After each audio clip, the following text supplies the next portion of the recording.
mbokk ak xarit Sen TV online 221 lëkkaloo ak Gaston Ligne TV daal leen jàmm seen xibaar bitim réew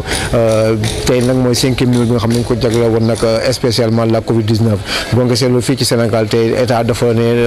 woote na un déconfinement partiel ñenn ñi rafetlu wuñ ko nag parce que dañoo jàpp ne kat wax dëgg na yàlla moment bi nga xam ne Sénégal dafa nekkoon ci ay quelques cas état dafa tegoon ay mesures sévères pour que mun a contrecarrer à peu près le virus mais ñu gis ne kon donc bi ne ba nga xam ne déjà donc virus bi tas na un tout petit peu ba d'après seen chiffres ñu ne ma dugg ci ay milliers de cas état nag bàyyi loxoom kon léegi daal après na avis avec le virus ñeneen ñi ne kon loolu lajj la ak noonu ko mënut a wax rek lajj la ci benn côté beneen bi nag am ñoo xam ne alhamdulilah parce que boo xoolee métti woon na parce que da nga jàppale ay doomal mu tëj leen boo xam ne maam nit ñi kenn mënutoon dem kenn mënutoon dikk te ñeneen ñu bëri boo xoolee fii dafa nekk loo xam ne yu ci bëri ci côté secteur informel la ñu gagné seen i revenu nga téyewal leen secteur ba doxut dara doxut ba pare mu aide alimentaire bi nga xam ne moom nga walloon seen diggante ñoom matali wuloo ko donc moo tax ñi dañ ne kat alhamdulilah alamin ba nga xam ne déjà tey wax dëgg na yàlla donc mun nañu delluwaat ci suñu yëte mun na am luñ mën suñu njaboot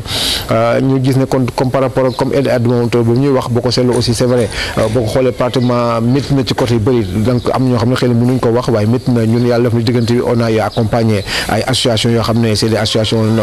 à but non lucratif yoo xam ne déjà jóg nañ tey di jàppale ay doomu aadama yi jëm ci wàllu aide alimentaire un tout petit peu sur les régions du Sénégal mais fi ñu ci dugg fu ci nekk rek xam naa da nga ko gis ci image yi fi ñu ci dugg fu ci nekk rek li ñuy wax rek mooy alhamdulilah alamin ñeneen sax boo ñu dañuy yaakaar état moo ñëw waaye li nga xam ne kat déedéet ñi ay doomu aadama yoo xam ne dañoo dajale seen xéwal dajale seen xaalis dajale seen ñàkk bugg ci jàpp rek waaye ñu gis ne kon donc situation métti na à peu près partout au Sénégal ñii nag ñu ngi nag état nag nee na moom nag joxe na pratiquement plus de 60% aide alimentaire boobu nag mais gars yi dañ naan xanaa def ci beneen planète la parce que fii wax dëgg na yàlla kenn gisul dara am na foofu nag jaar nañ nag wax nañu bind nañu am na sax ay stock yoo xam ne ñu ngi ko exposé quelque part mais pour ñu jot ci mooy problème bi ñu gis na aussi boo ko seetloo aussi jamono yi passé aussi gis nañu aussi ak ouverture bi des classes bi ñëw dañ ko ibbi loo xam ne dafa jëm ci ñi nga xam ne ñoo nekk ci classe d'examen dafa nekkoon cacophonie sur tous les côtés parce que benn nga gis ne déjà ministères yi ñoom seen biir il faut que ñu lëkkaloo di liggéeyandoo parce que am na li nga xam ne bu xasee jóg benn ministère moom ko département bu ci nekk dafa am wàll boo ci yorte wàll bi ñu ci yor da nga ko war a matale ndax pour cause boo ko seetloo tey enseignants yi nga xam ne ñoo jógee tey déjà Casamance pour ñëw fii donc la gamme n'avait pas été affectée à temps ba nga xam ne déjà pour ñu duggoon fii dañu am ay jafe-jafe ci frontière bi boo ko seetloo aussi déjà ministre de la santé nga xam ne dafa accompagner maanaam le corps enseignant matalu waram parce que boo ko seetloo donc am na établissement yoo xam ne bu ñu fa ñëwee dañoo gis ne kat wax dëgg na yàlla la nga xam ne moo fa waroon pour les mesures barrières fekkuñ ko fa masques yi doyutoon ci école yi doyutoon ci professeurs yi doyutoon ci élèves yi ba nga xam ne donc nekk na loolu doy waar beneen ba ci topp aussi ñu gis ne aussi bañ leen yóbboo aussi fañ leen yóbboo nañ leen dajalee tënc leen ci benn place pour wala mën a acheminer kenn ku nekk ak fu nga jëm mu créé fi ay jiixi jaaxa yu doy waar lañ doon bañ wax dëgg na yàlla ci rassemblement yi ñoom seen bopp ñoo ko fi indi parce que boo ñëwee fii Liberté 5 xool fa ñu nekkoon foofu noonu doy na waar la fa xewoon gis ne donc déjà dañoo jàpp ne kon day mel ni kon ñoom sax ñoo tas virus bi un tout petit peu ci Sénégal parce que déjà boo xoolee tey Casamance bi ñu fa àggee am ci ñoo xam ne déjà dañoo nekkoon ci ay gox yaa amoon benn problème mais tey ñooñu fa envoyé bi leen testé avant test yi di génn la leen fa envoyé bi leen fa envoyé lañu soogul ci ne kat nekk ñii dañoo positif te déjà donc luñu naan béy wéy na mbuus déjà àgg na ci dëkk boobu noonu donc yu nga waa dëkk boobu problème ñu dem ba ci biir aussi ñu gis ne kat état ne woon na kon léegi ibbi leen tëjaat leen donc diggante boobu rek am na beneen problème yu fa créé parce que déjà instant boobu ibbeegutoon déjà muy le transport interurbain ñooñu fa bàyyi woon dafa amoon problème pour ñu dellusi encore seen gox parce que nañu yóbbu ba pare mënu waa leen dellusiwaat donc mu nekkaat yeneen xeetu problème yu kéemaan boo xam ne donc ñun dañ ci ñaaxal état di ko ci ñaaxaat ci lu bëri donc noonu nay jël ay mesures à 100% nay fexe aussi lépp loo xam ne yaa ngi koy def aussi nga mun ko étudier ko ak ña ca war parce que tey bu ñu ne benn mbir mi dafay jóg da nga jàpp képp koo xam ne am nga wàll ci mbir mi rek da nga fa war a toog ngeen waxtaan kenn ku ci nekk la nga war a matale aussi nga matale ko bu ko defee nag donc lépp day sottee jàmm ak salaam ndax encore une fois bul di kenn ndax donte benn doomu aadama mu ngi dox ak jàngo bi rek personne n'est en sécurité donc nañ fexe tout ba ñëpp nekk ci jàmm ak salaam ñu matale nu waree te nag ñu fexe nag li nga xam dañ ko warloo seen digganteeg seen population nañ ko matale am na loo xam ne wax dëgg na yàlla dafa ruslu na parce que boo xoolee déjà Covid-19 du Sénégal képp la laal mais laal na ay dëkk yu bëri mais ñu gis ne dëkk yi kenn ku ci nekk da nga xam da nga ko warloon ak sa population da nga ko matale kenn déggu ci coow waaye fii pratiquement ñu ngi dugg ci peut être 3e mois boo xam ne aide alimentaire bi ñu doon wax avant koor ga ñëw ba jógee ba fu mu nekk ñu ngi jëm ca tabaski mais ba léegi aide alimentaire ngay dégg amul kenn ku ci ji saako ceeb kon loolu doy na waar lool donc loolu franchement parler c'est honte par rapport ak ay nit kilifa ak njabootam beneen bi aussi dañuy wax aussi maanaam ci Covid 19 diaspora bi foofu déjà bu ñu dégloo un tout petit peu déjà suñu yenn naataango yi nga xam ne ñu ngi nekk dans la diaspora foofu tamit métti na fa lool ba jéggi na dayoo c'est vrai association yi fa nekk muy Sénégal yi seen association ak seen daara yi am na ay jéego yu bëri yoo xam ne ñu ngi ko doon def di jàppalante ñoom seen biir mu nekk loo xam dañ ko rafetlu woon waaye boo ko seetloo fu mu nekk nii chiffre yi ñu joxe woon dara baaxu ci parce que tey boo xoolee tey lu mel ni waa Brésil ñu ne ñaanal au passage ndax foofu sëñ Cheikh Ndiaye moo fa nekk jëriñ nee na foofu noonu Covid 19 diaspora Brésil dëgg lañ ci am loolu moo nekk ay kàddu yoo xam ne wax nañ ci xam naa dañ ci def spécial nag parce que tey dañuy broché rek jàll ci côté boobu noonu boo xoolee waa Guinée équatoriale ñu ngi woote wàllu ñu ngi woote wàllu ci lu doy waar parce que boo xoolee lu jëm ci l'enfant de l'ensemble de l'Afrique centrale franchement parlé 8 millions la fa état dégagé donc loolu kéemaan na lool déjà ñoom instant bi nañ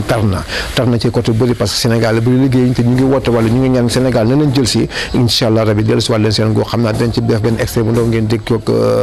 kilifa gi nga xam ne moom moo fa tawal diaspora en ligne muy Mor Karo ñu bàyyi la rek nga def benn kii bu ndaw exposé bu ndaw par rapport à la situation foofu en Guinée équatoriale ak Afrique centrale. fii nii au niveau de la Guinée équatoriale wax naa fi sànq 12 décès yu ñu amoon le 6 passé. te suñu benn mbokk sénégalais bokk na ci il avait attrapé le virus à une province qui n'est pas trop loin de la capitale yàlla def mu ñëw fii ci capitale bi di faju mais yàlla ak sunu dogal yàlla ak dogalam mu mujjee ko moom may profito waale di lancer appel à travers diaspora en ligne ñu yeggeel ñu suñu autorités yi nga xam ne ñoo nekk biir Sénégal wax leen ne kat seen doom yi nekk Guinée équatoriale am nañ njàqare jamono ji fu ñu nekk ndax ku xam système sanitaire Sénégal développé na développement boo xam ne ci biir Afrique mën nañ ko comparer ak pays yu bëri fii nga xam ne Sénégal moo leen raw si système sanitaire ak si wàllum faj léegi nag vraiment ñun dëkk bi ñu nekk ñëpp xam nañ ne certainement Sénégal ñoo leen gën a qualifié te ñu bëri nekk nañ fi ak njàqare parce que soo xoolee seen population rëyul nga xool seen cas mu egg 1000 et quelque kon maanaam mun nañ ne ñoom atteindre nañ 1% affaire bi atteindre na 1% de la population man mun naa ne dégguma loolu feneen ci biir Afrique Sénégalais yi ñu fi nekk nag ñu ngi lancé appel. Le président de la République, son excellence monsieur Macky Sall, dimbale ñu avec le ministre des Affaires étrangères monsieur Amadou Ba yónnee ñu avion boo xam ne dina mën a jël ay doomu dëkkam yi nga xam ne ñooy ay Sénégal te bëgg a dem ñu yóbbu leen fa macha allah ñu bëri ñëwoon nañ fi bloqué am na ñu bëri bëggoon nañ fi génn bloqué loolu yëpp ay blocage lañ ñi nga xam ne tamit vraiment socialement fu mu nekk nii dañoo soxla ndimbal. parce que seeni activité coupé na liggéeyatuñ defatuñ dara tëdd fii di yeewu di am problème loo lekk te vraiment loolu daal métti na moo tax képp ki nga xam ne muy doomu Sénégal tey mi ngi sàkku loolu ci gouvernement Sénégal mu yónnee ñu avion fii nu mu gën a gaawee ñu mën a rapatrier suñu mbokk yooyu nga xam ne bëgg nañoo dem te vraiment yàlla na si suñu borom def jàmm bu bëri suñu autorités yi comprendre ko noonu. mën ñoo jàppale si mbir moomu noonu soxla nañ ko trop ici au niveau de la Guinée équatoriale. jërëjëf Mor Karo kontaan ci yow xam naa di nga dellusiwaat un tout petit peu sax parce que am na beneen sujet boo xam ne aussi war nañ ci waxtaan ci kanam tuuti dina xamante ni boo ko xoolee tamit pratiquement loolu mooy li nga xam ne mooy Covid 19 diaspora bi nga xam ne donc dañ mel ni foofu tamit lajj la parce que lajj la comment parce que lu mel ni Turquie aussi boo ko xoolee Turquie la fa nekk ci Sénégal macha allah ndax bi Erdogan ñu déggoon nañ ci ay cadre bi nga xam ne lu mu bon mun nañ xayma ne ay 1500 Sénégal ñu ngi fa waaye fu l'ensemble de la Turquie jàppale ne donc 8 millions lañ fa envoyé 8 millions de francs wax dëgg neex yàlla kenn du ne bëriwut waaye pour nga war ko tas ci junni Sénégal juróomi téeméer ñu war ci dund boobu tey jàpp nga ne donc dañ ko soxla donc wax dëgg naa donc loolu yenul maanaam benn yoon boo xoolee l'ensemble des 52 états yu nekk bi États-Unis boo ko seetloo foofu nga envoyé fi benn 54 millions kon kooku day kéemaan trop ci ki nga ne da nga jóg kat ni da nga koy dimbale donc xam naa nag bu ñu jógee nag ci loolu dañuy dem un tout petit peu ci li nga xam ne déjà moment bi moom moo xew xew ci àdduna wërngal këpp muy ay soulèvement yoo xam ne ñu ngi ko gis un peu partout li ko waral nag mooy fee ci États-Unis fa la dooree muy benn jëm bu joo xam ne bu ñu wooyee George Floyd boo xam ne dañ ko police da ko faagaal ko fa ñëw ba ñàkk fa bakkanam waaye foofu li fa gën a doy waar mooy George Floyd bu dee tey deewul parce que américain la mais dafa dee parce que nit ku ñuul la donc mu nekk loo xam ne xeeb gi nga xam ne ñu ngi koy xeeb nit ku ñuul ba tey gars yi yaa nga ca donc mu toroxal ko bu métti dama xam ne lu tolloo juróom-ñetti minutes ak ay secondes nga jël sa bi teg ko ci putu doomu aadama koo xam ne téye nga ko ba mu ne todd ba mënut a jóg tëdd ci kawam teg ko conc ci put bi tolloo juróom-ñetti minutes ak lu topp wax dëgg na yàlla lañ ci namoon kese mooy faat ko te nag dina nag dogal ba dal na ndax waaju faatu na waaye nag wax dëgg na yàlla nag mu jóge fa indi fa ay soulèvement yoo xam ne tey ñëpp maanaam jógandoo nañu xàccandoo dóorandoo ndax ne lii na fi dagg na fi jógee waaye ci xàccandoo dóorandoo boobu noonu yëpp nga xam ne àdduna wër nga këpp ñu ngi jóg di ko xeex di dox ay ñaxtu fu nekk xeexoo yeeg jàppal bàyyi ba nga xam ne fu nekk ni kat tubaab ji dellu nañ gannaaw ndax loolu ko mën a woye ndax c'est le gouvernement boo xam ne ay tubaab ñoo ko fi yàgg teg xeeb di ñu ko ñuul tey sax seen i njaboot dana ba ci biir sax ñoom ñu ngi sukk di jëbalu ndax wax dëgg na yàlla kat ruslu na ñoom ñu ngi tuubal seen i maam waaye système bi aussi lañ bëgg mu dakk fi ba nga xam ne am na police yoo xam ne dañ leen démantelé ñun jàppoon kat ne dañ ko oyofaloon ko léegi yoon maam tranché na la vérité ba nga xam ne léegi dañ ko qualifié comme meurtre mais li gën a doy waar mooy pays africains yi dañu ne nemm lañ def waxuñ ci tey bu nekk Maroc wala Afrique Sud kon la mbaay gën a ñaaw waaye nemm lañ def wax dëgg na yàlla kon lii dafa ruslu encore une fois mu nekk loo xam ne ñun ñoo war a xam suñu wareef war a xam kat suñu position waaye position da nga koy jël nit kilifa da ngay mat kilifa da ngay xam ne kat wax dëgg na yàlla kat tey lii dal George Floyd tey na nga jàpp ne kon tey États-Unis mu ngi koy xeex ay France nga koy xeex ay Turquie mu ngi manifesté Angleterre mu ngi manifesté mais Afrique moo ñu jiitu ci manifestation yi parce que képp ku dëkk ñu rek jàpp ne Afrique nga jógee donc tey Afrique tey mooy seen ndey mooy seen maam mooy seen papa donc moo doon jooy donc loolu leen bëriwul loolu lu ñuy wax kese la waaye moom moo doon jóg xeexal leen loolu wax dëgg na yàlla parce que tey fu mu nekk njabootam lañ toroxal encore une fois de plus bañ jaaree ci ay esclavage ba ci ay racisme ségrégation ba fii fu ne ñu leen torox kon Afrique lañ kii kon africain war nañ jóg maanaam ñaxtu ko xeex ko wax ko def ci ay débat wax ci ba nga xam ne kat wax dëgg ñoo xam ne kat lii kat wax dëgg na yàlla kon fu mu nekk nii képp ku dellu ñu kat mbir mi naqadi na la donc xam naa ne kon ñun fa la ñuy yemale kii yi nag war a def nag un tout petit peu le tour de la diaspora mais ci tour de la diaspora bi nag dañ koy def nag muy loo xam ne offre boo xam ne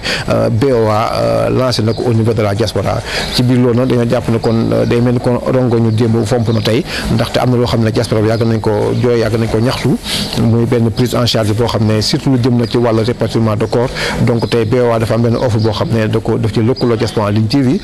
bu ko lancé nag à l'ensemble de la diaspora sénégalaise ak fu ñu munti nekk rek donc ñu mun ci war ci déglu un tout petit peu les représentants yi nga xam ne jot nañu réagir par rapport à cette offre là te offre boo ko seetloo dafa jëm ci wàllu répartiment de corps comme ni ñu ko waxee tantôt mais aussi jëm na ci nga xam ne déjà moo jëm ci wàllu ouverture de compte ak libéré bi xaw na bëri un tout petit peu xam naa lépp dañ ko gis au niveau du réseau international diaspora en ligne mais fii dañuy fexe rek dégluwante ak quelques représentants yi nga xam ne kon foofu kon sans plus tarder dañ ciy dégganteeg Xabaan Ndaw kon jooju wax ñu un tout petit peu comment ça se passe ak yéen na ngeen gisee offre bi nga xam ne tey BOA maanaam tey lancé na ko au niveau de la diaspora. salaamaaleykum wa rahmatullahi taala wa barakatuhu Seydina Boubacar Sow maa ngi lay nuyu lu bare man la Modou Xabaan Ndaw représentant diaspora en ligne fii ci Italie précisément fii ci Pisa dans la région Toscana di nuyu bokki auditeurs yi nga xam ne ñooy suivre diaspora en ligne ak diaspora TV maa ngi leen di nuyu kenn ku nekk di la jox sa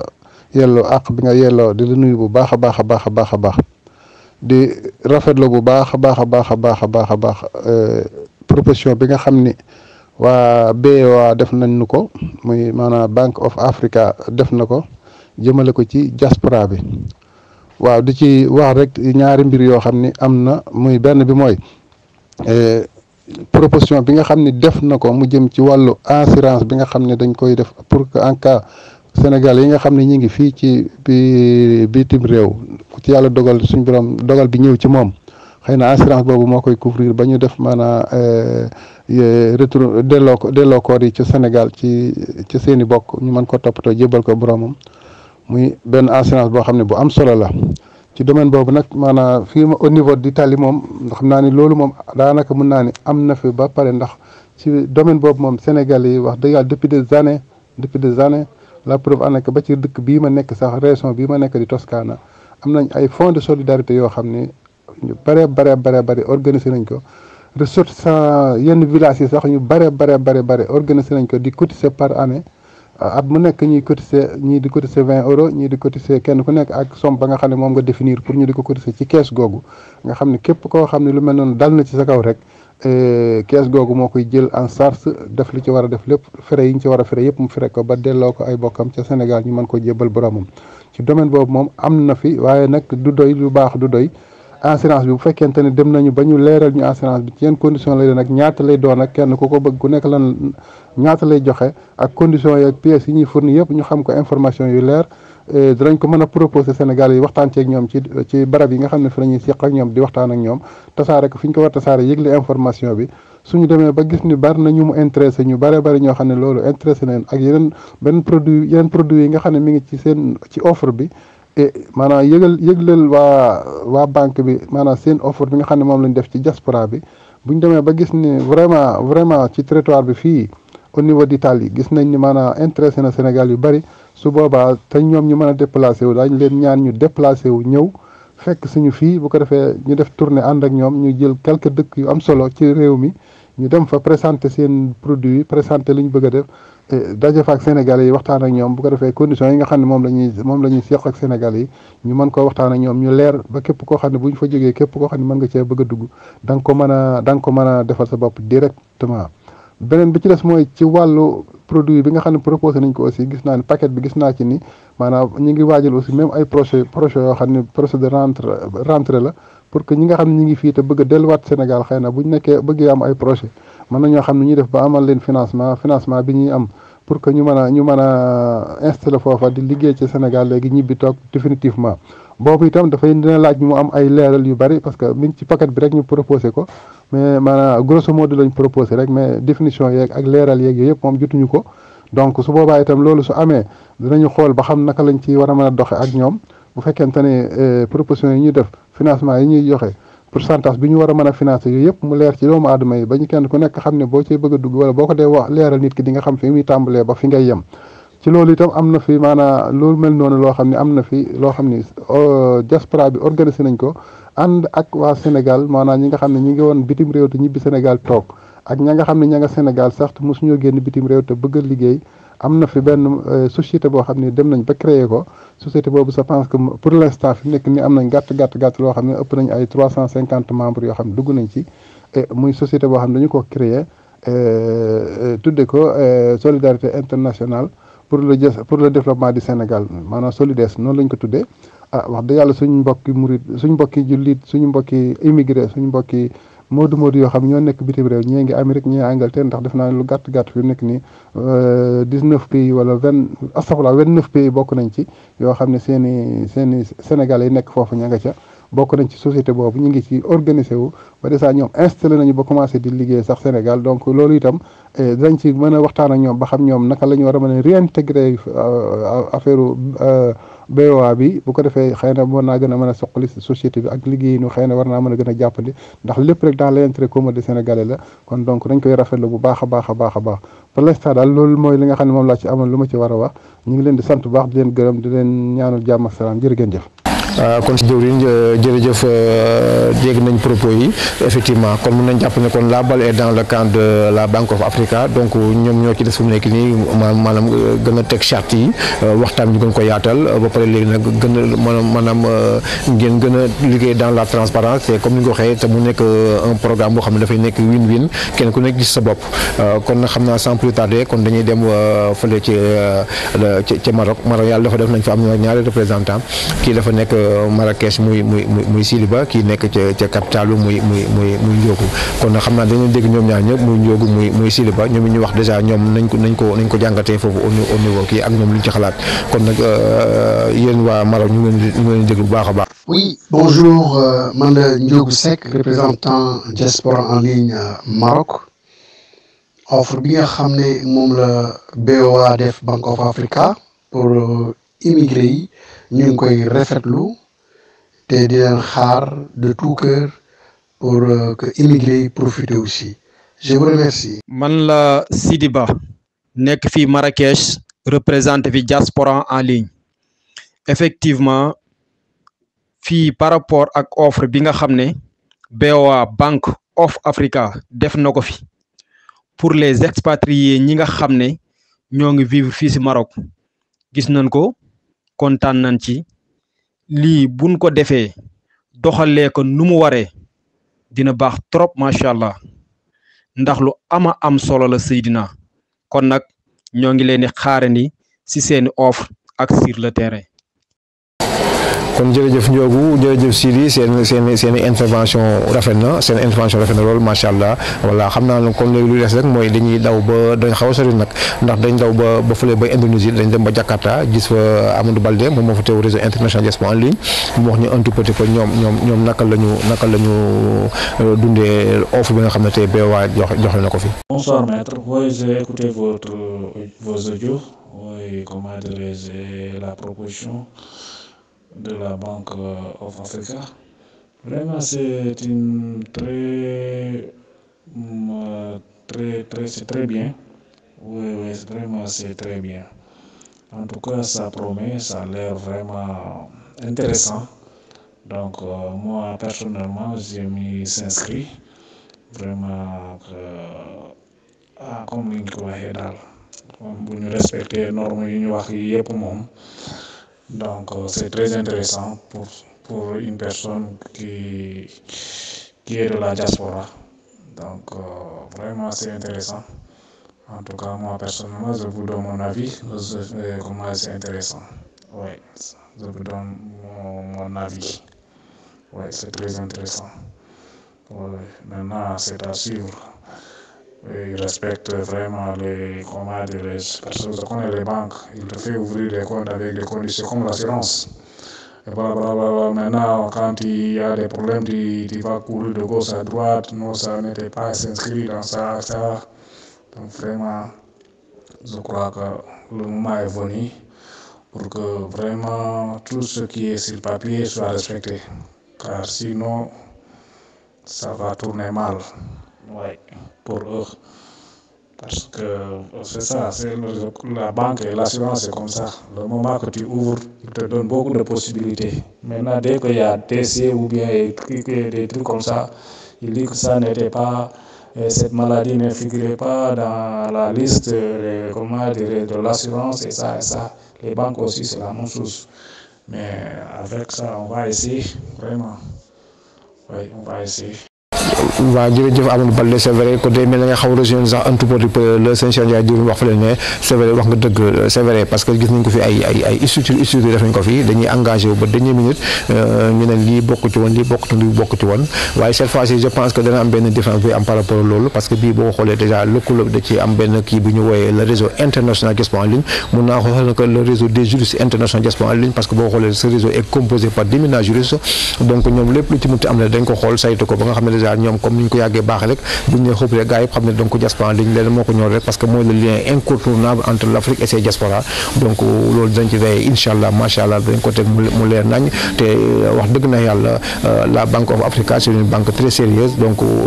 te yéen ñooñu le réseau international diaspora en ligne xarañam moo ko may tey l'accord de coopération avec l'OIA ainsi que les ACP donc am nañ yaakaar ne donc ànd boobu yàlla bu ci cat dugg mu nekk ànd bu rafet